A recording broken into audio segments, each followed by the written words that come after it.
Everyone, welcome to my channel The Banking Buddy. I am Sugam Rana, and in this video I will be talking about how to prepare for quantitative aptitude for SBI PO pre.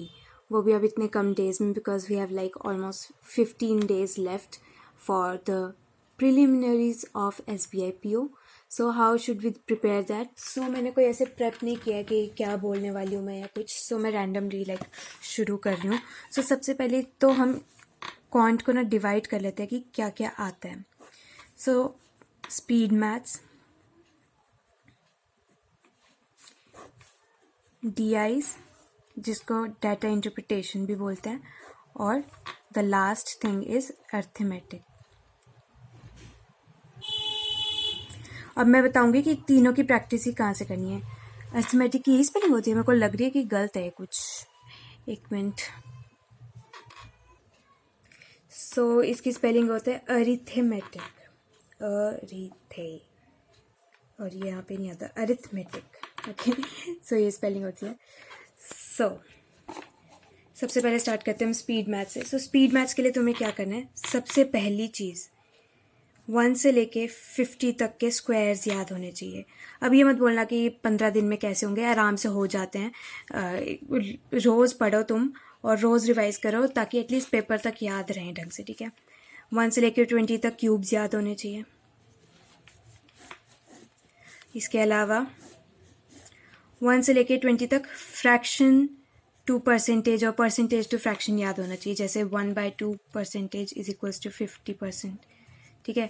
1/3 कितना होगा. सो 33%. सो ऐसे ऐसे. Okay. So ये fraction too ये squares, cubes, these are the things that you need to do. उसके बाद ये तो हो गई लाइक. इसके अलावा हो गया 20 तक टेबल्स. ये सारी चीज़ें कई लोग सोचेंगे ये याद करने की क्या ज़रूरत है, साइड में करेंगे और आंसर आ जाएगा. पर वो जो साइड में करने में जो तुम्हारा टाइम लगेगा ना, जो तुम्हें लग रहा है कि सिर्फ 10 सेकेंड लग रहे हैं, वो 10 सेकेंड करके हर क्वेश्चन में जो तुम टाइम वेस्ट कर रहे हो उसी से जो टाइम वेस्ट होता है प्रॉपर क्वेश्चन में. सो ये चीज़ें हैं जो याद करनी है. आई डोंट नो तुम कैसे करोगे, पर ये याद करना PO के पेपर के लिए बहुत ज़रूरी है ताकि एटलीस्ट तुम स्पीड मैथ से मार्क्स तो लाओ. ठीक है. अब बात आएगी कि इसकी प्रैक्टिस कहाँ से करें हम स्पीड मैथ्स की. सो स्पीड मैथ्स की प्रैक्टिस के लिए 2 चीज़ करनी है आपको. पहली चीज़ है अड्डा में नवनीत सर की क्लास आती है. ठीक है. मैं उसका दिखा देती हूँ. सो ये सर की क्लास जो है वायरल मैथ्स, इसको देखना शुरू कर दो. ये तुम्हें लगेगा कि इतना बेसिक क्वेश्चन पूछा, पर इसे सॉल्व करने का जो तरीका है उससे तुम्हारी स्पीड इंक्रीज होगी. ठीक है. सो इस क्लास को देखना शुरू कर दो और रोज़ देखना है. अभी इस सिर्फ प्री के पेपर तक के लिए नहीं, रोज़ देखना है. मतलब जब तक तुम्हारी सिलेक्शन नहीं हो जाती तब तक रोज़ देखनी है ये क्लास. क्योंकि जब एक दिन देखोगे और फिर भूल जाओगे ना, या एक हफ्ता देखोगे और तो फिर छोड़ दोगे, तो फिर सारे जो ट्रिक्स जो सर ने कराई हैं वो तुम दोबारा भूल जाओगे. सो इसलिए रेगुलरली इसे देखना ज़रूरी है. इसके अलावा दूसरी चीज़ क्या है. नेक्स्ट चीज़ है कोई भी एक PDF उठाओ. टेलीग्राम चैनल में बहुत सारे अलग अलग टेलीग्राम के उसमें कंटेंट मिल जाता है फ्री में, सिंप्लीफिकेशन एंड अप्रॉक्सीमेशन का. ठीक है. सो इन्हें तुम्हें PDF से करना है. इसके अलावा बात आएगी क्वाड्रेटिक इक्वेशन की एंड नंबर सीरीज, जिसमें 2 आ जाती हैं. एक आता है लाइक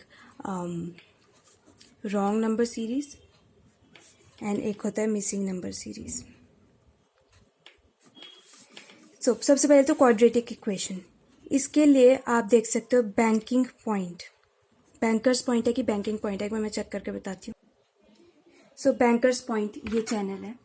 ठीक है. इसकी ये वाली वीडियोस देख लो ऐसे कि कितने क्वाड्रेटिक इक्वेशन कैसे सॉल्व करनी है जल्दी, और उसके बाद प्रैक्टिस करना शुरू कर दो. ओके. उसके बाद नेक्स्ट चीज़ है number series, wrong and number. इसके लिए भी बैंकर्स पॉइंट काफ़ी है. तो ये दोनों चीज़ें तुम यहाँ से सीखो और उसके बाद प्रैक्टिस करो अलग अलग PDF से. और इसके बाद जब एक तुम्हें लगेगा ना, जैसे 5-6 दिन तुम इन सब की प्रैक्टिस कर लोगे, उसके बाद सीधा तुम मॉक टेस्ट में आ जाओ. स्टार्टिंग में सारे सही नहीं होंगे, मेरे अभी तक सारे कभी कभी सही नहीं होते हैं, गलत होते हैं, तो पर वो प्रैक्टिस करके हो जाएगा ठीक है। फिर मॉक टेस्ट दो, अड्डा की क्विजेस दो, इससे ये चीज़ इम्प्रूव हो जाएगी स्पीड मैथ्स। सो ये जो मैंने जैसे जैसे स्टेप बताए इसे ऐसे ऐसे ही करना है, और उसके बाद तुम इवेंचुअली इसको कर लोगे। स्पीड मैथ्स में इतना कुछ नहीं होता। डी आईज़ के लिए प्रीलिम्स लेवल पे डी आईज़ जो आती हैं वो सिंपल लाइक परसेंटेज, रेशो, इसके बेसिस पे आती हैं। ये दो मेन टॉपिक्स होते हैं जिनके बेसिस पे, परसेंटेज और रेशो के बेसिस पे डी आईज़ आती हैं। तो इसके लिए अभी तुम क्या कर सकते हो, अभी मैं सजेस्ट ये नहीं करूँगी कि आप इसे किसी पीडीएफ से करो, क्योंकि अभी ना पीडीएफ के लिए दिन नहीं बचा है कि आप पीडीएफ से करने लगो, कोई अलग सा क्वेश्चन आ गया तो तुम्हें समझ नहीं आएगा। सो इन्हें तुम यूट्यूब वीडियोज़ से करो। कुछ चैनल्स मैं बता देती हूँ जिसमें तुम ये सब सीख सकते हो। एक तो अड्डा ही है, दूसरा अनअकैडमी का चैनल है। अगर तुम्हारे पास अनअकैडमी की सब्सक्रिप्शन है तब तो और बढ़िया बात है, उससे कर सकते हो। इसके अलावा बैंकर्स पॉइंट, इसके अलावा अमर सर, ओके, आशीष अरोड़ा सर, इतने टीचर काफ़ी हैं इन सब की। और एक और मैम है, मुझे उनका नाम नहीं पता, शायद से मीनाक्षी मैम नाम है उनका, जो गाइडली में पढ़ाती हैं, मुझे उनका नाम याद नहीं आ रहा है। पर ये टीचर्स, इन सब की प्लेलिस्ट देख लो, ख़त्म कर लो। ये जो 15 दिन बचे हैं इसमें प्री लेवल की प्लेलिस्ट इनकी ख़त्म कर लो। इनमें से जो तुम्हें ज़रूरी करना चाहिए वो एक तो ये गाइडली की मैम जो है इनकी, और एक आशीष सर की, ठीक है। इनको भी कर लोगे तब भी हो जाएगा। सो यहाँ से तुम डीआई की प्रैक्टिस करो, और बाकी मॉक एंड अड्डा क्विज, दैट्स इट। अड्डा क्विज यहाँ पे भी काम आएगी, यहाँ भी काम आएगी, इवन अर्थमेटिक में भी काम आएगी, और मॉक टेस्ट यहाँ भी काम आएंगे, तीनों में काम आएंगे। गाइडली के लिए तुम डीआई की प्रैक्टिस कर सकते हो, स्पीड मैथ्स की प्रैक्टिस तुम इन दो जगह से कर सकते हो, ठीक है। नेक्स्ट चीज़ अब अर्थमेटिक, जो बहुत बच्चों को लगेगा कि नेक्स्ट दिनों में कैसे ही होगा, 15 दिनों में। तो हाँ, 15 दिनों में सारा अर्थमेटिक करना और पूरे कॉन्सेप्ट क्लियर करना ईजी नहीं है उनके लिए जिन्होंने पहली बार करना है। जिन्होंने कोई ना कोई एंट्रेंस एग्ज़ाम दिया हुआ है, कहीं ना कहीं कभी कभी देखा हुआ है, वो तो कर लेंगे। या तो आपकी मैथ्स बहुत अच्छी है कि आपको इतना प्रैक्टिस करने की ज़रूरत नहीं पड़ेगी, सिर्फ कॉन्सेप्ट दे के हो जाए तब भी हो जाएगा। पर अगर आपकी मैथ्स अच्छी नहीं है और अभी टाइम नहीं है, तो मैं बताऊँगी कैसे करना है। फाउंडेशनल या फाउंडेशन क्लासेस अड्डा की,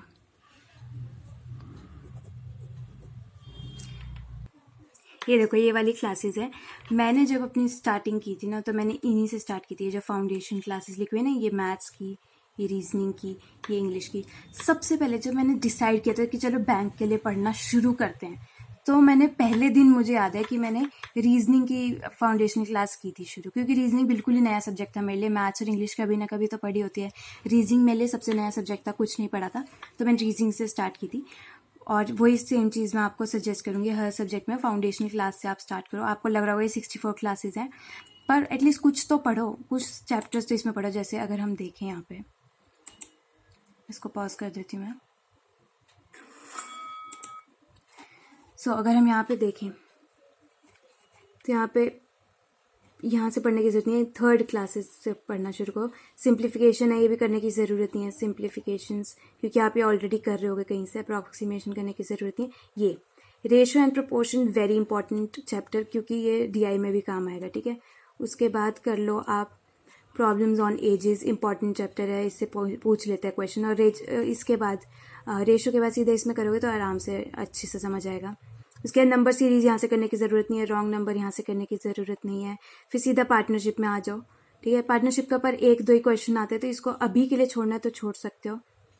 mixture allegation is very important topic, और आई विल बी ऑनेस्ट, मुझे अभी तक ये बहुत अच्छी तरीके से नहीं आता। सो मेरे को भी देख लेनी चाहिए एक बार फाउंडेशन क्लास दोबारा, पर यहाँ से तुम कर सकते हो।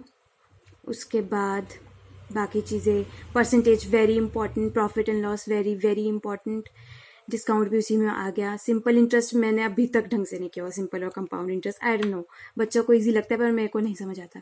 टाइम एंड वर्क मैंने यहाँ से नहीं किया, I will be very honest, आप यहाँ से कर लो, सही होगा। मैंने देखी भी नहीं है ये वाली वीडियो, मैंने अपने भाई से पढ़ा था जो मेरे से छोटा है, वैसे he is a younger brother, but मैंने उससे टाइम एंड वर्क और दूसरा कौन सा चैप्टर होता है, ट्रेन एंड स्पीड, ये कराए थे मैंने अपने भाई से समझे थे, और वो मुझे अभी तक आते हैं, उसको मेरे को रिवाइज़ करने की ज़रूरत नहीं पड़ता, जबकि ये सब फिर भी मुझे कभी कभी रिवाइज़ करना पड़ जाता है। सो अगर आपके पास कोई ऐसे भाई बहन या कोई है ना जो आपको समझा दे जल्दी, जिसने एंट्रेंस की तैयारी की हो, तो उसको तुम डायरेक्टली पकड़ लो और उससे पढ़ लो। अब इतने दिनों में वो बहुत काम आएगा। उसके बाद पाइप एंड सिस्टम, ये सब चीज़ें, time and works, time and speed और पाइप एंड सिस्टम, ये सब इंटर रिलेटेड है। ये मैंने एक चैप्टर पढ़ा था, उससे मेरे को सारे समझ आ गए थे मेरे भाई के। तो तुम या तो कोई टीचर पकड़ लो, कोई भी ऐसे जो बंदा ट्यूशन पढ़ाता हो उससे कर लो 15 दिन में, तभी होगा ये, ठीक है। और अब मुझे ये चैप्टर इजी लगता है कंपैरेटिवली सिंपल इंटरेस्ट और इन सब से। उसके बाद ये स्पीड एंड ये आ गया। ये परम्यूटेशन एंड कॉम्बिनेशन अभी छोड़ना हो तो छोड़ भी सकते हो प्री के लिए, तुम ये प्रोबेबिलिटी छोड़ सकते हो। जो मैथ्स वाले बच्चे हैं जिन्होंने कॉमर्स विद मैथ्स ली थी या साइंस एटलीस्ट थी उनके पास, उन्हें प्रोबेबिलिटी तो उन्होंने पढ़ी ही होगी, परम्यूटेशन एंड कॉम्बिनेशन भी पढ़ा होगा। और फिर DI का दिया हुआ है। सो जितनी बड़ी प्लेलिस्ट दिख रही है उतना बड़ा तुम्हें उतना करना नहीं है, सारा नहीं पढ़ना है तुम्हें। तुम सिर्फ जो बेसिक मैंने चैप्टर बताया वो करो, बाकी तुम ऑलरेडी स्पीड मैथ्स में कर ही रहे होगे, ठीक है। और एक जो मैंने बोला कि एक अच्छा टीचर कोई मिल जाता है कोई ऐसे ऑफलाइन ही, तो उससे तुम पढ़ सकते हो आराम से, ठीक है। सो ये अर्थमेटिक के लिए प्रैक्टिस। इसके बाद अड्डा की क्विज, और तीसरी चीज़ मॉक। इनमें से जो तुम्हारा सबसे वीक सेक्शन है उसके तुम सेक्शनल लगा सकते हो, और जो तुम्हारा सबसे स्ट्रॉन्ग सेक्शन है उसके भी तुम सेक्शनल लगाओ। जो मिडिल वाले ना उसको छोड़ दो। वीक को इम्प्रूव करने के लिए, ताकि उसमें एटलीस्ट थोड़े इज्जत वाले मार्क्स आ जाएं, ठीक है। और स्ट्रॉन्ग को परफेक्ट करने के लिए सेक्शनल लगाओ। सो ये मेरी स्ट्रेटजी है, ऐसे मैंने बैंक का ये कंप्लीट किया था। ये सब चीज़ें मैंने पढ़ी हुई हैं। DI के लिए मैं ऐसे करती हूँ। DI के लिए मैंने कोई PDF फॉलो नहीं की थी, मैं वीडियोस देख लेती थी या सीधा अड्डा की क्विज और मॉक से ही किया मैंने जो तैयारी किया DI की प्रीलिम्स लेवल की। अर्थमेटिक के लिए मैंने इससे स्टार्ट की थी अपनी बैंकिंग की जर्नी। उसके बाद अब मैं इसकी प्रैक्टिस करती हूँ बस यहाँ से, ठीक है। उसके बाद सेक्शनल जो मैंने बताया कि जो सबसे वीक है उसका, और जो सबसे स्ट्रॉन्ग है उसका लगाओ। क्योंकि जब तुम्हारे वीक करोगे तुम्हारे उसमें मार्क्स नहीं आ रहे होंगे ना, और फिर तुम स्ट्रॉन्ग वाला करोगे और उसमें तुम्हारे अच्छे मार्क्स आएंगे, तो एटलीस्ट मूड भी ख़राब नहीं होगा, मोटिवेशन भी बना रहेगा और प्रैक्टिस भी रहेगी। Okay, so this is it for today's video. I hope you found this video helpful. If you do that, you can subscribe to the channel and like this video, and that's it for today. See you next time.